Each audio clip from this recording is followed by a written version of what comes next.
사랑과 은혜가 충만하신 하나님 아버지 감사합니다.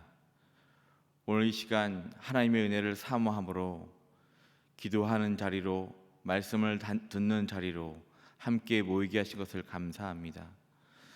지금 점점 어려운 시기를 살아가고 있습니다. 우리의 마음이 아프고 참 힘들어하는 이때에 하나님의 은혜를 간구할 수밖에 없음을 고백합니다. 애통하는 마음으로, 통회하는 심령으로 나오는 모든 이들에게 하나님께서 함께하여 주시옵시고, 말씀을 통하여 우리가 회복과 치유의 은혜를 경험하게 하여 주시옵소서. 우리의 심령 가운데 말씀을 비추어 주시고, 말씀에 순종하며 살아갔을 때 하나님이 함께하시고 인도하심의 은혜를 우리가 경험하게 하여 주시옵소서. 모든 말씀 예수 그리스도의 이름으로 기도합니다. 아멘. 이 시간 찬송가 175장 함께 찬송하겠습니다.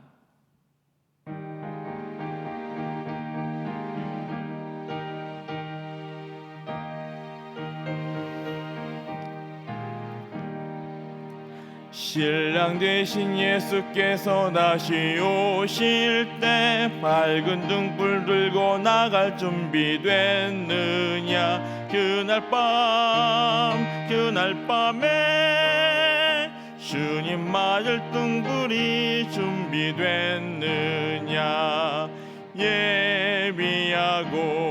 예비하라 우리 신랑 예수 오실 때 밝은 등불 손에 들고 기쁨으로 주를 맞겠네. 주를 나와 맞으라는 소리 들릴 때 기뻐하며 주를 맞이할 수 있느냐. 그날 밤에 주님 맞을 등불이 준비됐느냐. 예비하라 우리 신랑 예수 오실 때 밝은 등불 손에 들고 기쁨으로 주를 맞겠네. 항상 깨어 기도하며 거룩한 기름 준비하지 않고 주를 맞지 못하리. 그날 밤에 주님 맞을 등불이 준비됐느냐. 예비하라 우리 신랑 예수 오실 때 밝은 등불 손에 들고 기쁨으로 주를 맞겠네. 그날 밤에 영화로운 노린잔치에 기뻐하며 할렐루야 찬송 부르리. 그날 밤에 주님 맞을 등불이 준비됐느냐.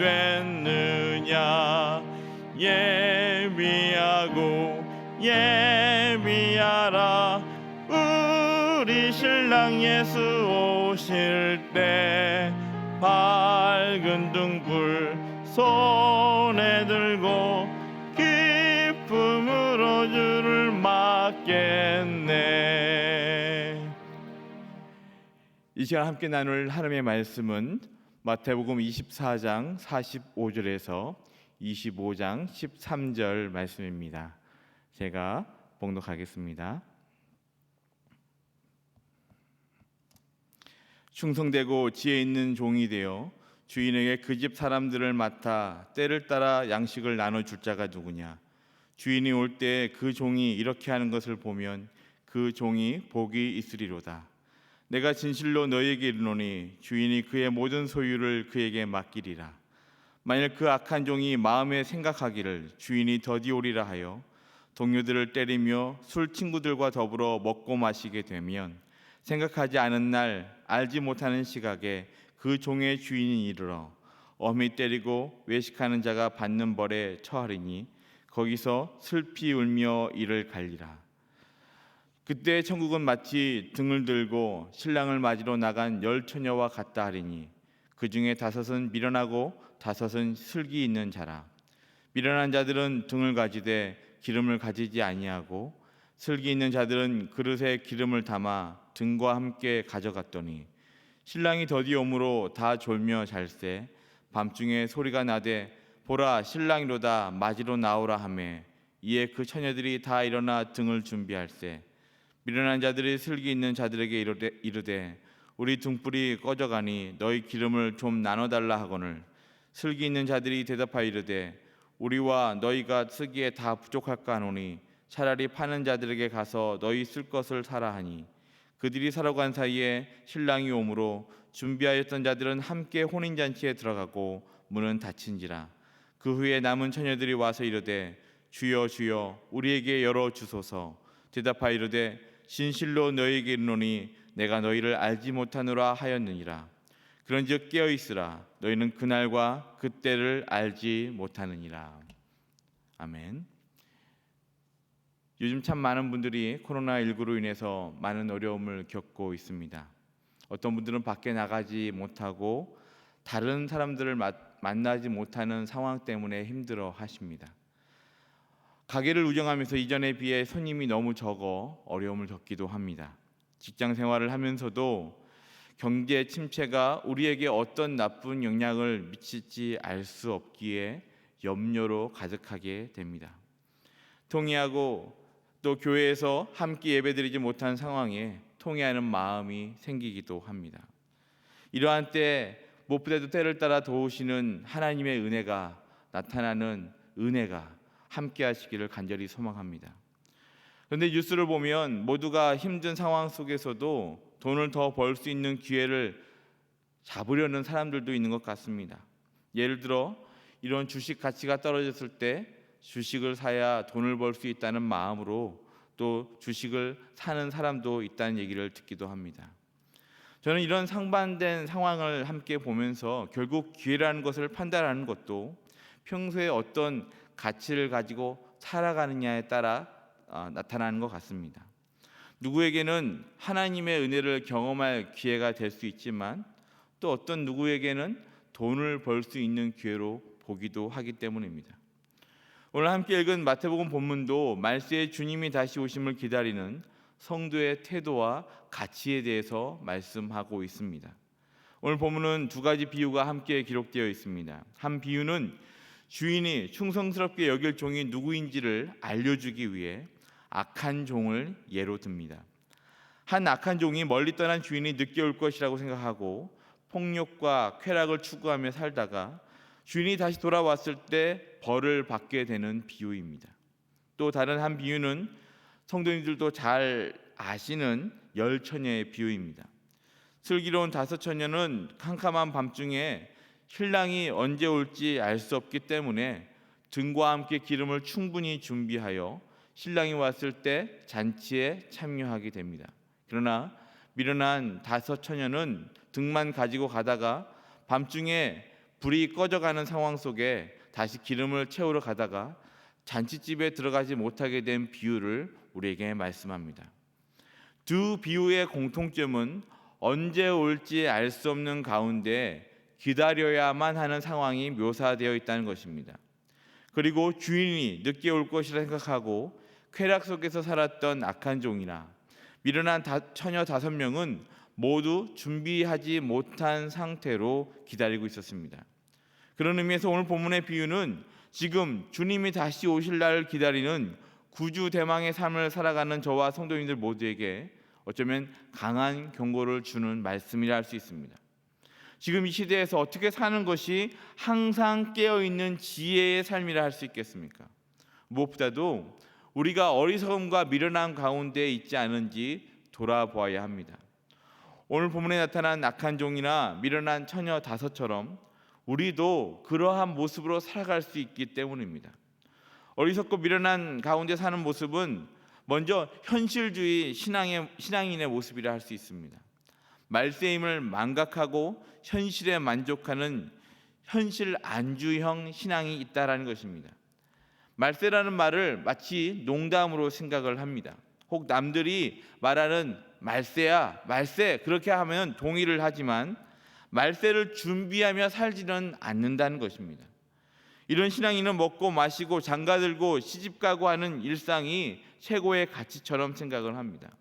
본문에도 주인이 더디 올 것이라 생각한 종이 술 친구들과 어울리고 먹고 마시고 하다가 주인이 왔을 때 그 벌로 말미암아 슬피 울며 이를 갈게 된다고 말씀하고 있습니다. 이런 종류의 사람들은 천국이나 주님의 재림에는 관심이 없다 할 수 있습니다. 우리가 살고 있는 이 사회의 단면을 보십시오. 먹고 마시고 춤추고 즐기는 것이 마치 세상의 전부인 것처럼 살아가는 모습입니다. 이런 사회에 동조하여 아니면 이런 사회에 우리의 마음이 휩쓸려서 그렇게 살고 있다면 정말 큰일이라는 것입니다. 오늘 본문은 우리가 그러한 모습 가운데 살고 있는 우리의 모습들이 있지 않은지 돌아볼 것을 말씀합니다. 또 다른 어리석은 모습은 현실 도피형 신앙인의 모습입니다. 성경은 말세의 징조들을 보고 임박한 주님의 재림을 알아야 한다고 말씀합니다. 그러나 성경은 이렇게도 말씀합니다. 그날과 그때는 아무도 모르나니 하늘의 천사들도 아들도 모르고 오직 아버지만 아시느니라. 내세에 대한 감정과 흥분으로 가득 차 우리가 살고 있는 지금 현재의 현실을 소홀히 해서는 안 된다는 것입니다. 현실 도피형 신앙인은 너무나 신앙적인 가치에 매달리다 보니 세상 일을 무조건 속되다 생각을 하고 또한 가장 사랑해야 할 내 가족들도 잘 돌보지 못할 수도 있습니다. 이런 생각이 강하면 강할수록 다른 사람과의 관계 속에서 갈등과 상처를 낳게 되고 그리고 가장 친밀해야 할 교회와 가정 공동체에 큰 상처를 남길 수 있습니다. 그렇다면 어떻게 사는 것이 항상 깨어있는 지혜의 삶이라 할 수 있겠습니까? 무엇보다도 오늘 본문에 나온 충성되고 지혜 있는 종이나 슬기 있는 처녀들처럼 살아야 한다고 말씀합니다. 언제 오실지 알 수 없지만 주인이 오기를 대비하며 충성되게 살아야 하는 종이나 신랑을 기다리며 등과 기름을 충분히 준비했던 슬기 있는 처녀들은 모두 다 자신에게 주어진 일에 최선을 다하였습니다. 그것은 곧 그 자리에 있어야 할 분명한 목표의식을 가지고 준비했다라는 것입니다. 마찬가지로 성도가 아무리 어려운 때를 살아간다 하더라도 지금 우리가 누구를 위해 살았는지를 안다면 그곳에서도 주님이 다시 오실 그날까지 깨어 있을 수 있습니다. 그런 의미에서 성도는 항상 깨어 있는 지혜의 삶을 살아야 합니다. 그렇기 위해서는 먼저 하나님과의 바른 관계 가운데 있어야 합니다. 성경에서는 이러한 하나님과의 바른 관계를 하나님을 사랑하라는 말로 압축하고 있습니다. 지금 영상으로 예배를 드리고 또 기도하는 순간에도 우리는 하나님의 은혜를 구하는 삶을 살아야 합니다. 그렇다면 이 어려운 시간들도 하나님을 더 친밀하게 경험하고 만나는 또 경험하는 기회가 될 수 있습니다. 다음으로 우리는 이웃 사랑의 삶을 살아야 합니다. 주님이 오시기 전까지 우리가 만나는 이들에게 내가 만나고 사랑하고 경험한 그 주님의 은혜와 사랑을 전하고 또한 증거하는 삶을 살아야 한다는 것입니다. 하나님 사랑, 이웃 사랑의 삶, 그것이 우리가 이 어려운 때에 항상 끼어 있는 삶의 모습이라 할 수 있습니다. 사랑하는 성도 여러분, 지금의 상황을 보면 참 암담하게 느껴지기도 합니다. 언제 이런 상황이 종결될지 알 수 없기에 우리의 답답함은 점점 불안함으로 바뀌기도 합니다. 그러나 이러한 때에 항상 깨어 있어 주님의 은혜를 사모하며 살아가는 모든 성도님들이 되시기를 소망합니다. 하나님을 사랑하는 일에 최선을 다하십시오. 예배와 기도, 또한 가정 예배와 또 가족들이 함께 기도하는 그 시간에 하나님의 더 큰 은혜가 충만하기를 간절히 소망합니다. 그리고 더 나아가 이웃사랑의 삶을 사시기를 바랍니다. 오랫동안 연락 못한 구역 식구들에게 연락도 하시고 기도의 자리에서 가족과 친척 또 이웃 그리고 이웃상교회와 나라를 위해 기도하는 일에 열심히 참여하시기를 바랍니다. 지금은 그 어느 때보다도 성도들의 기도가 필요로 합니다. 함께 기도하는 가운데 지금 이 시간들이 하나님의 더 큰 은혜를 경험하는 귀하가 되기를 간절히 소망합니다. 기도하겠습니다. 우리의 상황과 형편을 잘 아시는 하나님 아버지, 코로나19가 점점 악화되는 상황을 지켜보면서 문제 해결을 위해 우리가 할 수 있는 일이 많지 않음을 고백합니다. 그렇기에 우리는 더 기도하며 하나님의 은혜를 구할 수밖에 없습니다. 코로나19로 인해서 영상으로 예배를 드리는 이런 상황 속에서도 모든 성도들이 각자의 자리에서 하나님을 사랑함으로 더 예배하고 기도하고 하나님과 가까이 동행하는 기쁨을 허락하여 주시옵소서. 또한 우리가 이웃을 사랑하는 일에 더욱더 열심을 내기를 소망합니다. 오늘도 확진 판정을 받고 어려운 시기를 보내는 환자들을 치료하여 주시고 두려움에 빠져 있는 이 나라와 이 민족 국민들에게 하늘의 평안과 용기를 더하여 주시옵소서. 이제는 전 세계적으로 코로나19가 확산되는 상황 속에서 이러한 때 하나님의 긍휼과 자비를 구하는 기도가 더욱더 간절해지고 있습니다. 하나님, 이 어려운 시기 가운데 하나님을 바라보며 하나님을 의지하는 그러한 부흥의 역사들이 우리 한국교회 가운데 또 전 세계 가운데 나타날 수 있도록 은혜를 베풀어 주시옵소서. 우리의 힘과 소망이 되시는 예수 그리스도의 이름으로 기도합니다. 아멘.